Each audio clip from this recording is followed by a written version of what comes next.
జనులన్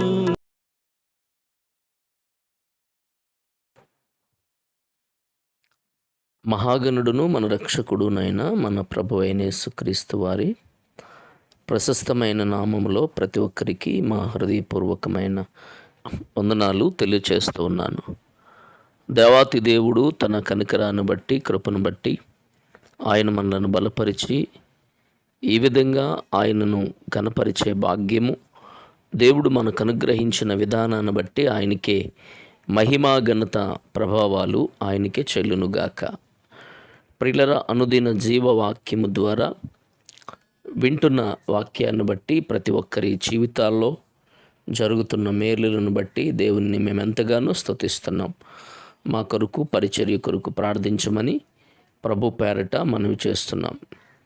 ప్రియులరా, దేవుని వాక్యాన్ని మనం ధ్యానం చేసుకుందాం. పరిశుద్ధ గ్రంథంలో నుండి ఇర్మియా గ్రంథము 29వ అధ్యాయము, ఇర్మియా గ్రంథం 29వ అధ్యాయము 10వ వాక్యాన్ని చదువుదాం. 10 నుండి కొన్ని మాటలు మనం చదువుకుందాం. యెహోవా ఈ ఆజ్ఞ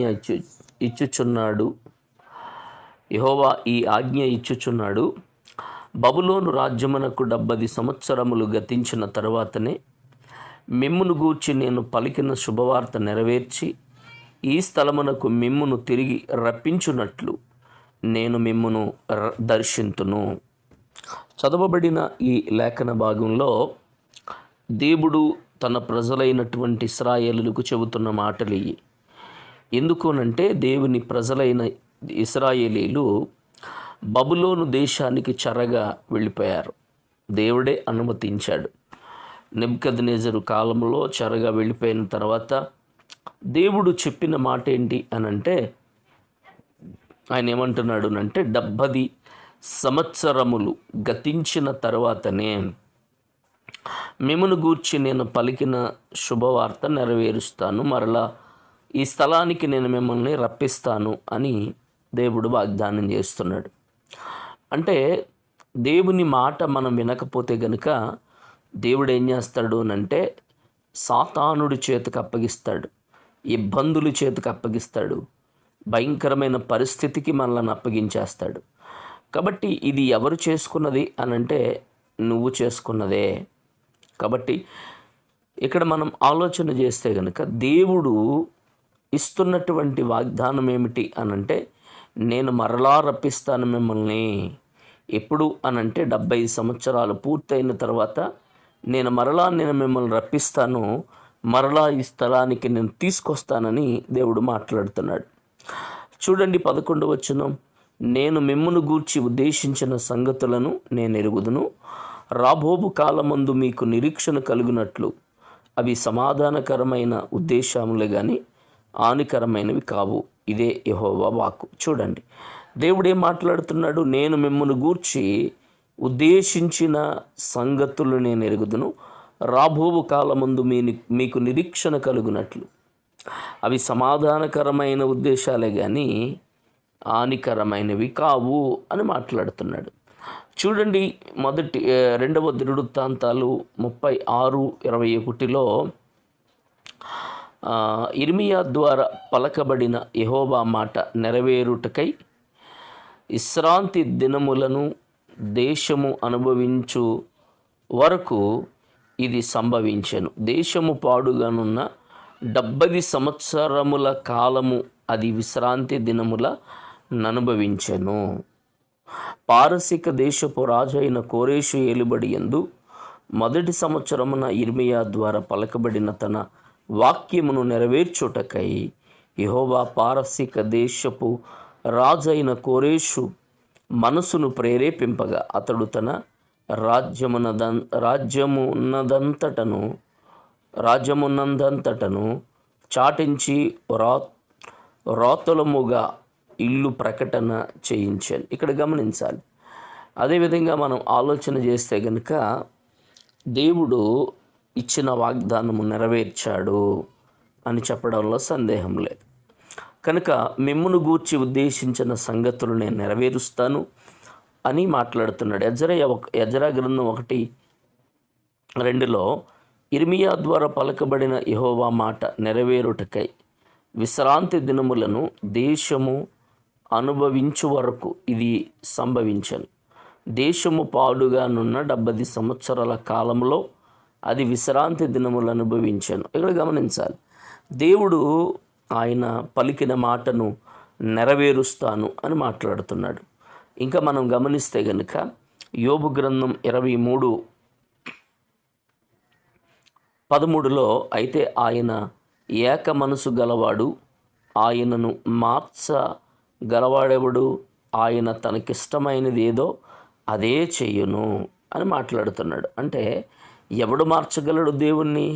ఆయనకి ఏది ఇష్టమో అదే చేస్తాడు అని మాట్లాడుతున్నాడు. కాబట్టి ఇంకా మీకా 4:12 కళ్ళములో ఒకడు పనులు కూర్చున్నట్లు యెహోవా వారిని సమకూర్చును. అయితే వారు ఆయన తలంపులు తెలుసుకున్నారు, ఆయన ఆలోచన వారు గ్రహింపకున్నారు. గమనించాలి.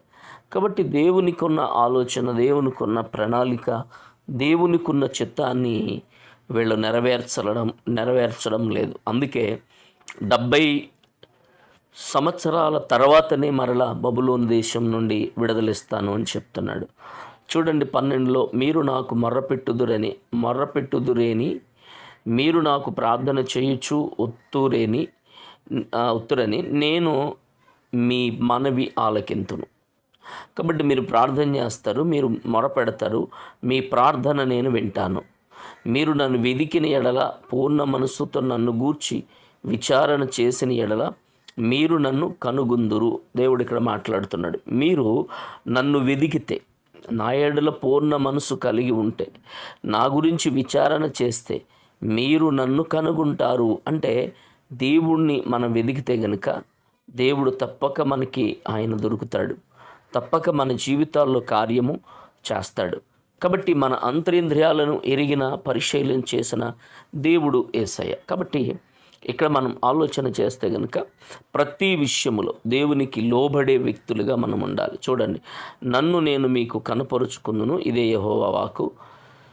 నేను మిమ్మును చెర నుండి రప్పించెదను, నేను మిమ్మును చెరపట్టి ఏ జనులలోనికి, ఏ స్థలములలోనికి మిమ్మును తోలివేసితునో ఆ జనుల దరిలో నుండి, ఆ స్థలమన్నిటిలో నుండి మిమ్మును సమకూర్చి రప్పించెదను, ఇదే యెహోవా వాక్కు. ఎచ్చట నుండి మిమ్మును చెరకు పంపితినో అచ్చటకే మిమ్మును మరలా రప్పింతాను. అంటే ఎక్కడ నుండి మిమ్మల్ని చెరకు పంపించానో అక్కడికే నేను మిమ్మల్ని రప్పిస్తాను అని మాట్లాడు. బబులోనులో మీకు యెహోవా ప్రవక్తలను నియమించి ఉన్నాడని మీరు చెప్పుకుంటారే. సరే, దావీదు సింహాసనమందు కూర్చుని ఉన్న రాజును గూర్చియు మీతో కూడా చెరలోనికి పోక ఈ పట్టణములో నివసించు ప్రజలను గూర్చియు మీ సహోదరుని గూర్చి యెహోవా ఈ మాట సెలవిచ్చుచున్నాడు. కాబట్టి ఏ మనుషుడైతే దేవుని కొరకు బ్రతుకుతాడో, ఏ మనిషి అయితే దేవుని కొరకు జీవిస్తాడో వారి విషయంలో దేవుడు ఎన్నడూ కూడా విడిచిపెట్టేవాడు కాదు, తప్పక కార్యము చేస్తాడు. కాబట్టి నీ జీవితంలో కూడా అనేకమైన కార్యాలు, అనేకమైన అద్భుతాలు ఆయన జరిగించే దేవుడని దేవుని వాక్యం చెబుతుంది. ఇదిగో ఆయన మిమ్మును గూర్చి ఉద్దేశించిన సంగతులు నేనెరుగుదును, నీ సంగతి ఆయనకు తెలుసు. అది సమాధానకరమైన ఉద్దేశాలే కానీ హానికరమైనవి కావు. కాబట్టి నీ జీవితంలో ఏ విషయంలో కురింగిపోతున్నావో, ఏ విషయంలో బాధించబడుతున్నావో, అరే ఈ బలహీనత నుంచి నేను విడుదల పొందుతానా, ఈ శ్రమ నుంచి నేను తప్పుకోగలుగుతానా, ఈ బాధ నుంచి నన్ను విడిపించేవారు లేరా అని నువ్వు కృంగిపోతూ బలహీనపడుతున్నావేమో, బలపరిచే దేవుడు, కృంగదీసే ఆ పరిస్థితుల నుంచి నిన్ను పైకి లేవనెత్తగలిగిన దేవుడు, శక్తిగల దేవుడు యేసయ్య. కాబట్టి ఆయన వైపు చూద్దాం. తప్పక నీ బ్రతుకులో అనేకమైన కార్యాలు, అనేకమైన అద్భుతాలు నా దేవుడు చేయడానికి ఆయన సిద్ధంగా ఉన్నాడు. కాబట్టి ప్రతి ఒక్కరిని కూడా దేవుని కొరకు ప్రార్థన చేద్దాం. ప్రభువా, నీ కొరకు బ్రతుకుతాను, నీ కొరకు జీవిస్తాను, నీ ప్రేమ నా పట్ల చూపించు నాయన అని చెప్పేసి ప్రార్థన చేసుకుందాం. దేవుడి మాటలు దీవించునుగాక. ఆమెన్. మహిమ కలిగిన తండ్రి, కృపా సత్య సంపూర్ణుడా వందనాలు. ఇదిగో నాయన నీ మాటలు విన్న ప్రియబిడలందరినీ కూడా మీరే బలపరిచి దీవించండి. నీ రాకడకు ప్రతి ఒక్కరిని సిద్ధపరచమని ప్రార్థిస్తున్నాను. కృప వెంబడి కృప, కనికరం వెంబడి కనికరము నాయన మీరే చూపించి బలపరచమని ఘనత మహిమ ప్రభావాలు మీకే చెల్లిస్తూ యేసు నామములో ప్రార్థించి వేడుకున్నాం తండ్రి. ఆమెన్. ఆమెన్.